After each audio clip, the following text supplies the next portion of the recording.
ಆತ್ಮೀಯ ವೀಕ್ಷಕರೇ, ನನ್ನ ವಿಡಿಯೋಗೆ ಹೃದಯಪೂರ್ವಕವಾದ ಸ್ವಾಗತ.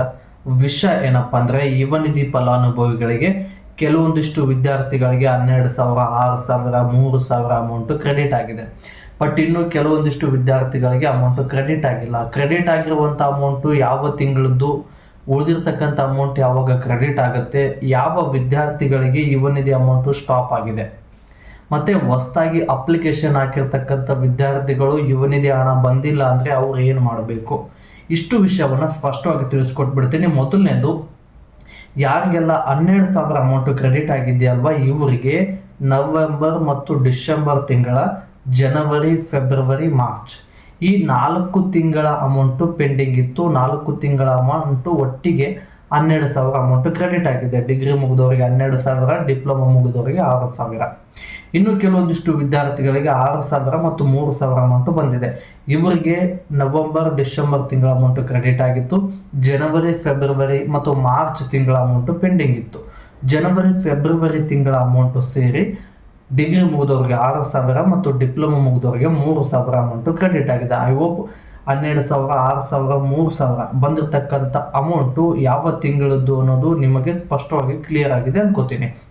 ಬಟ್ ಇನ್ನು ಏಪ್ರಿಲ್, ಮೇ ತಿಂಗಳ ಅಮೌಂಟು ಕ್ರೆಡಿಟ್ ಆಗಿಲ್ಲ.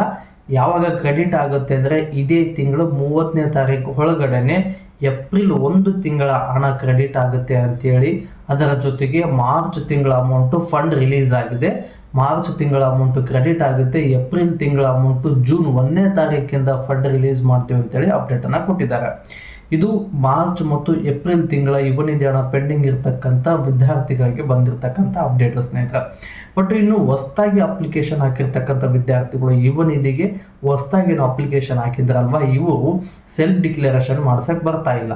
ಸೆಲ್ಫ್ ಡಿಕ್ಲರೇಷನ್ ಯಾವ ರೀತಿ ಮಾಡಿಸ್ಬೇಕು ಅನ್ನೋದು ಕೂಡ ತಿಳಿಸ್ಕೊಡ್ತೀನಿ. ಸೆಲ್ಫ್ ಡಿಕ್ಲರೇಷನ್ ಸದ್ಯಕ್ಕೆ ಬರ್ತಾ ಇಲ್ಲ, ಸರ್ವರ್ ಪ್ರಾಬ್ಲಮ್ ಇದೆ. ಬಟ್ ಅಲ್ಲಿ ಹೋಗಿ ಚೆಕ್ ಮಾಡಿದ್ರೆ ರೆಸ್ಪಾನ್ಸ್ ನಾಟ್ ಫಂಡ್ ಅಂತ ಬರ್ತಾ ಇದೆ. ಮತ್ತು ಇನ್ನು ಕೆಲವೊಂದಿಷ್ಟು ವಿದ್ಯಾರ್ಥಿಗಳಿಗೆ ಹೈಯರ್ ಸ್ಟಡೀಸ್ ಅಂತ ಬರ್ತಾ ಇದೆ. ಈ ರೀತಿ ಬರುವಂಥ ವಿದ್ಯಾರ್ಥಿಗಳು ಹೊಸದಾಗಿ ಅಪ್ಲಿಕೇಶನ್ ಹಾಕಿದವ್ರಿಗೆ ಏನಾದರೂ ಈ ರೀತಿ ಬರ್ತಾ ಇತ್ತು ಅಂದರೆ, ಹೋಗಿ ಆದಷ್ಟು ಬೇಗ ಡಾಕ್ಯುಮೆಂಟ್ ವೆರಿಫಿಕೇಷನನ್ನು ಕಂಪ್ಲೀಟ್ ಮಾಡಿಸ್ಕೊಳ್ಳಿ. ಮತ್ತು DDO ಆಫೀಸ್ಗೆ ಹೋಗಿ ವೆರಿಫಿಕೇಷನನ್ನು ಕಂಪ್ಲೀಟ್ ಮಾಡಿಸ್ಕೊಳ್ಳಿ. ಓಕೆನಾ? ಇದಿಷ್ಟು ನಾಟ್ ರೆಸ್ಪಾಂಡಿಂಗ್. ಅದರ ಜೊತೆಗೆ ಹೈಯರ್ ಸ್ಟಡೀಸ್ ಅಂತ ಸೆಲ್ಫ್ ಡಿಕ್ಲರೇಷನ್ ಮಾಡಬೇಕಾದ್ರೆ ಯಾರಿಗೆಲ್ಲ ಬರ್ತಾ ಇದೆಯಲ್ವಾ, ಇವರು ಇದನ್ನು ಆದಷ್ಟು ಬೇಗ ಹೋಗಿ ಕೆಲಸ ಮುಗಿಸ್ಕೊಳ್ಳಿ. ಓಕೆನಾ? ಇದಿಷ್ಟು ವಿದ್ಯಾರ್ಥಿಗಳಿಗೆ ಬಂದಿರತಕ್ಕಂಥ ಅಪ್ಡೇಟು.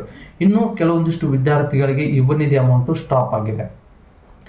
ಯಾರಿಗೆಲ್ಲ ಸ್ಟಾಪ್ ಆಗಿದೆ ಅಂದರೆ, 2023-24ನೇ ಸಾಲಿನಲ್ಲಿ, ಅಂದರೆ ಮೊದಲ ಬಾರಿಗೆ ಯುವ ನಿಧಿ ಯೋಜನೆ ಆರಂಭವಾದಾಗ ಯಾವೆಲ್ಲ ವಿದ್ಯಾರ್ಥಿಗಳಿಗೆ ಯುವ ನಿಧಿ ಹಣ ಕ್ರೆಡಿಟ್ ಆಗಿತ್ತಲ್ವ, ಈ ವಿದ್ಯಾರ್ಥಿಗಳಿಗೆ ಯುವ ನಿಧಿ ಹಣ ಸ್ಟಾಪ್ ಆಗಿದೆ. ಯಾಕೆಂದರೆ ಯುವ ನಿಧಿ ಯೋಜನೆಯ ಹಣ 24 ತಿಂಗಳು ಕೊಡ್ತೀವಿ ಅಂತ ಹೇಳಿದ್ರು. 24 ತಿಂಗಳ ಅಮೌಂಟು ಆಗಲೇ ಕ್ರೆಡಿಟ್ ಆಗಿದೆ.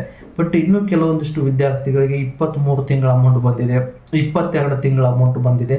ಈ ರೀತಿ ಏನಾದರೂ 1-2 ತಿಂಗಳ ಅಮೌಂಟ್ ಏನಾದರೂ ಪೆಂಡಿಂಗ್ ಇತ್ತು ಅಂದರೆ ಆ ಅಮೌಂಟು ಕೂಡ ಬರುತ್ತೆ. ಬಟ್ ನೀವು ಆ ತಿಂಗಳ ಸೆಲ್ಫ್ ಡಿಕ್ಲರೇಷನನ್ನು ಕಂಪಲ್ಸರಿ ಮಾಡಿಸಿರ್ಲೇಬೇಕು. ಸೆಲ್ಫ್ ಡಿಕ್ಲರೇಷನ್ ಏನಾದರೂ ನೀವು ಮಾಡಿಸಿರ್ಲಿಲ್ಲ ಅಂದರೆ ಇದು ಕೊನೆಯ ಕಂತು, ಅಂದರೆ ಮುಂದೆ ಯುವ ನಿಧಿ ಹಣ ಬರೋದಿಲ್ಲ. ಸೆಲ್ಫ್ ಡಿಕ್ಲರೇಷನ್ ಮಾಡಿಸಿದ್ರಿ, ಆ ತಿಂಗಳ ಅಮೌಂಟು ಪೆಂಡಿಂಗ್ ಇತ್ತು ಅನ್ನೋ ವಿದ್ಯಾರ್ಥಿಗಳಿಗೆ ನೆಕ್ಸ್ಟು ಫಂಡ್ ರಿಲೀಸ್ ಆದಾಗ ಅಮೌಂಟು ಬರುತ್ತೆ. ಇದಿಷ್ಟು ವಿದ್ಯಾರ್ಥಿಗಳಿಗೆ ಬಂದಿರತಕ್ಕಂಥ ಅಪ್ಡೇಟ್ ಸ್ನೇಹಿತರೆ. ಇದೇ ರೀತಿಯಾಗಿ ನಾನು ಹೆಚ್ಚಿನ ವಿಡಿಯೋ ಮಾಡಲು ನಿಮ್ಮ ಪ್ರೋತ್ಸಾಹದ ಅವಶ್ಯಕತೆ ಇದೆ. ಈ ಪ್ರೋತ್ಸಾಹವನ್ನು ವಿಡಿಯೋಗೆ ಲೈಕ್, ಶೇರ್, ಕಮೆಂಟ್, ಸಬ್ಸ್ಕ್ರೈಬ್ ಮಾಡ್ಕೊಳ್ಳೋದ್ರ ಮೂಲಕ ಸಪೋರ್ಟ್ ಮಾಡಿ ಅಂತ ಹೇಳ್ತಾ ಮತ್ತೆ ಮುಂದಿನ ವಿಡಿಯೋದಲ್ಲಿ ಸಿಗೋಣ. ಧನ್ಯವಾದಗಳು.